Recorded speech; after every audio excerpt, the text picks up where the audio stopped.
Good evening. I must say this has been, in about 20 years of election analysis, one of the most fascinating elections. Extremely close fights. You see social churn this time, which you've never seen before. And in the end, just a marginal victory for the Congress. It held on to Delhi, a very high-profile state, and won Rajasthan. But the BJP also did well. It held on to two. It bucked the anti-incumbency trend in Madhya Pradesh and in Chhattisgarh. And of course, in Mizoram, which doesn't have as much national significance, the Congress came back after 10 years out of power. But all that is just the headlines, the bottom line. In fact, as we'll see in the next hour or so, behind these headlines, behind these numbers, there's a big story, Barkha. And Prannoy, I think the thing that everybody is going to want to debate, and there are no easy answers, is that this election took place against the backdrop of the Mumbai attacks. Many people believed that the attacks would directly impact how people voted. It's not clear yet whether that has happened or whether in fact there has been a rejection of the politicization of terror by any party. I think in front of India today and over the next 60 minutes, that's the big question. And the second big question is, have these elections indicated to us what the agenda for 2009 is going to be? Have people chosen governance over ideology of any kind? Before we look at all of these questions, Sonia, big headlines coming out of these elections. Let's take a look at those big breaking stories. Big surprises, big winners and losers. I can predict at least two chief ministers couldn't have thought that they'll be in this position today, Sheila Dikshit and Vasundhara Raje. If it should find a place at all in India's political establishment. Prannoy.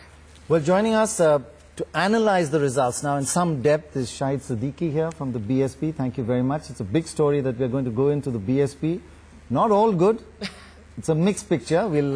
And we've got, of course, the two think tanks behind the Congress and the BJP, Kapil Sibal and Arun Jaitley. Thank you all very much for joining us. And the person who's going to tell you, all of you, that you're wrong is Dorab Supariwala.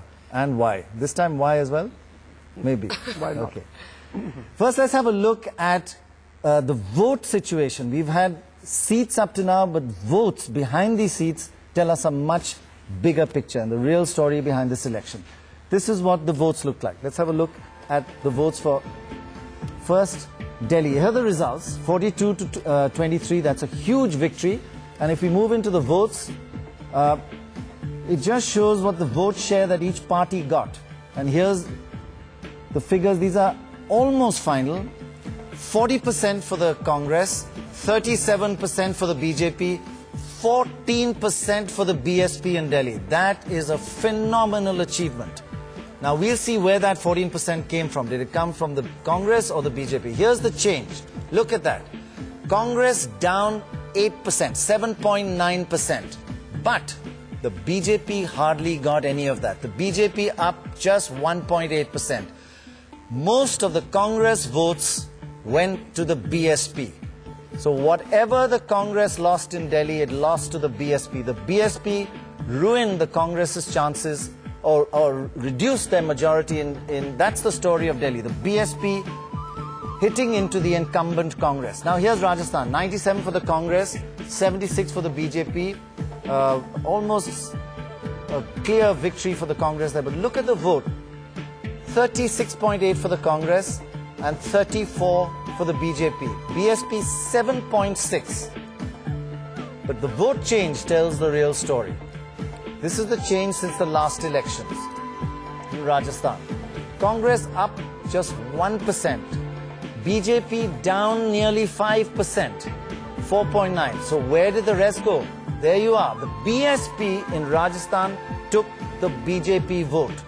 So what has the BSP done? Hasn't improved all that much, but wherever it's improved, it has taken the votes from the incumbent government. It has actually split the anti-incumbency vote. So the BJP lost out in Rajasthan severely. The Congress didn't gain that much. It's the BSP that got the anti-incumbency vote. Let's now go across to Madhya Pradesh. 144, huge victory for the BJP there. Second time round, Shivraj Singh Chauhan did extremely well, more than twice the Congress. Let's have a look at the vote.